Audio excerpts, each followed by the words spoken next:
Today we shall see the topic about measurement. First chapter, measure and measurement. What is the difference between measure and measurement? In our daily life, we are getting used to this word measure. So we measure daily. It is a common usage in our life. Suppose we want to buy cloth in a shop, we will tell the length of the cloth what we require.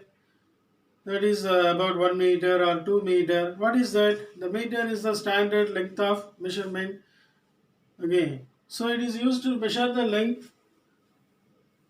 That is called measure. Measurement is the unit which we use to measure. So measurement is the SI unit which we use to measure. That is the distinguishment between measure and measurement. Okay. So for length. Okay. How do you measure? Length we measure with the unit of meter. For mass, how do you measure? We measure with the length, the unit of kg. So this becomes the unit, and this becomes the measuring quantity, or you can say this as quantity. Okay, quantity. Quantity can be main fundamental quantity and derived quantity. Here length, mass and time are fundamental quantity. Length, mass and time are fundamental quantity, and volume, mass, density, these things are derived quantity. So derived quantity is nothing but two or more fundamental quantities. For example, area. Area is what? Area of a square is what?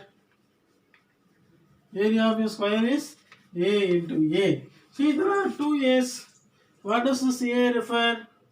This A refers the side of the square.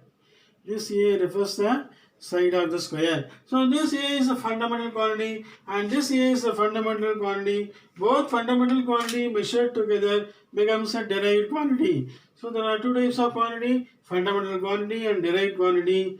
Fundamental quantity are the basic quantities what we require in our daily life. Derived quantities are those quantities which are added upon to the fundamental quantity. That is the difference between fundamental and derived quantity. Now we move on to SI units. What is meant by SI units? SI means International Standard of Unit.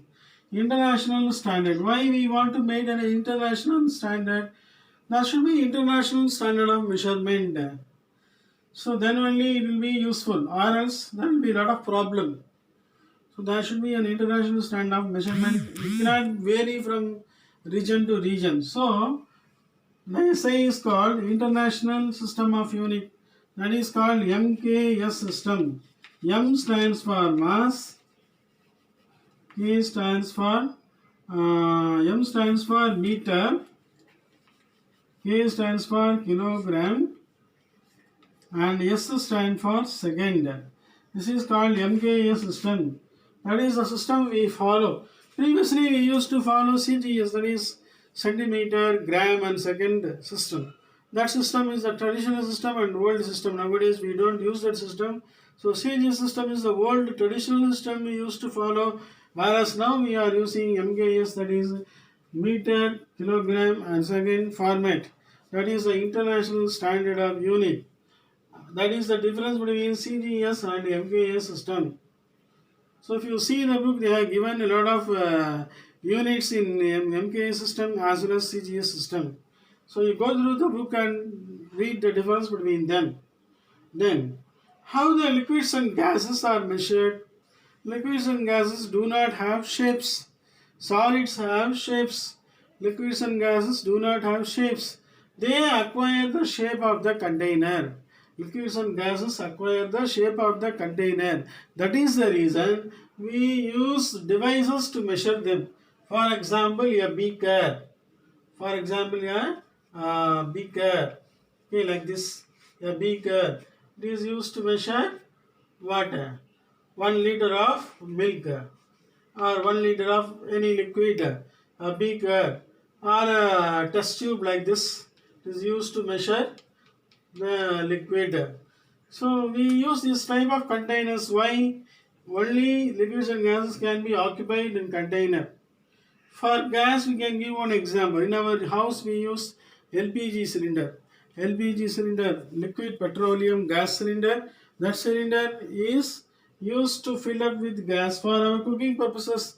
It also assumes the shape of the cylinder. Okay, it is the shape of the cylinder, so we call it as a cylinder. Gas is acquired in the cylinder, so the device will be used to fill up that. That that that is the shape acquired by liquids and gases. So that is the reason we use this type of beaker, test tube, burette, pipette, and all in the lab. Now we move on to electric current. We use current in our house. How do we measure current? Current is measured in ampere. Ampere. Okay. How many ampere we have used this month? How many ampere we have used? So that is the volume of current we use. That is the standard measure of current we use. So electric current, that is also a fundamental unit. Why it is called a fundamental unit? This can be expressed in any other form of unit. So it is called fundamental unit. If any unit can be used, can be expressed in other forms, it is called derived unit. Area, it is expressed in other form, A into A. Length of a rectangle, L into B. See here, L is for length, B is for B. So this is one fundamental quantity, this is one fundamental quantity. So area of a rectangle. So this is the formula. So if it is like this, then it is called derived unit. If there is no other fundamental unit, only the base unit, then it is called fundamental unit. Okay, electric current is a fundamental unit. Luminous density, luminous intensity. Intensity means what? The power of the light is called intensity. That is measured in terms of lambda. Okay? Lambda is used to represent wavelength also. Wavelength also is represented in the form, the symbol using lambda. So lambda is nothing but intensity of the light. So luminous intensity is also a fundamental. Why we are studying all this? Electric current, luminous intensity and all these are fundamental units. So in this lesson we are studying about fundamental units. Luminous intensity is a fundamental unit. It is used to measure the intensity of the light. So that is used to measure in terms of wavelength, and also we have a letter for this called CD. CD means candela. Understood? So a CD is the unit of luminous intensity. And plane angle and solid angle. What is this plane angle, solid angle? Plane angle means if it is a plane, then it is called plane angle. This is a plane.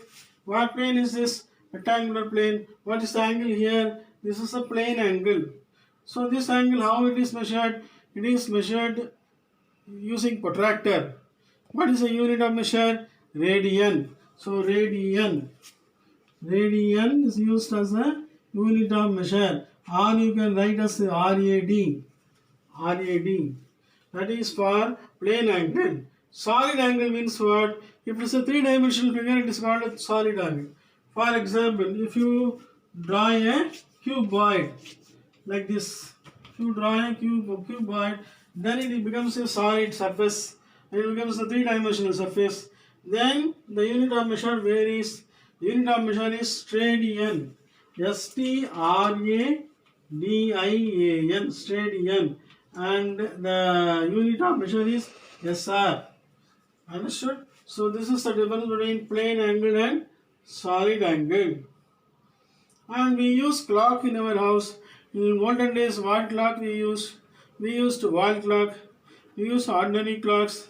Those clocks are called analog clocks. What is one by analog clock? It will be having three types of needles. One for second, another one for minute, another one for hour. How does it rotate? It is rotated using manually. So when you give a key to that clock, then the clock will rotate. That is called analog clock. So those clocks are the type of analog. And digital means what? Digital means it has a digital display and is used to run the help of a battery, and it is used to, there are a lot of circuits inside called IC or IC chips. Then it is called a digital clock. You would have seen nowadays we are using digital clock. And quartz clock. What is quartz clock? Quartz clock uses quartz battery inside the clock. That is also electronic clock. So digital clock and quartz clock are electronic clock. Analog clock is a manual clock. It is used to measure the time in terms of seconds. So in this particular lesson, we have seen the different types of measurement, the different units of measurement, the difference between CGS and MKS, how we measure the liquids, why we use containers for measuring liquids and gases, what is electric current, what is the unit of electric current, and what is meant by luminous intensity, why we use lambda as the unit of length for luminous intensity, what is the difference between plane angle and solid angle, what is the difference of unit between plane angle and solid angle, and finally the difference between analog and digital clock. So we have seen all this particular lesson. Go through your book, read the book once. If you have any doubt, please ask me. Thank you.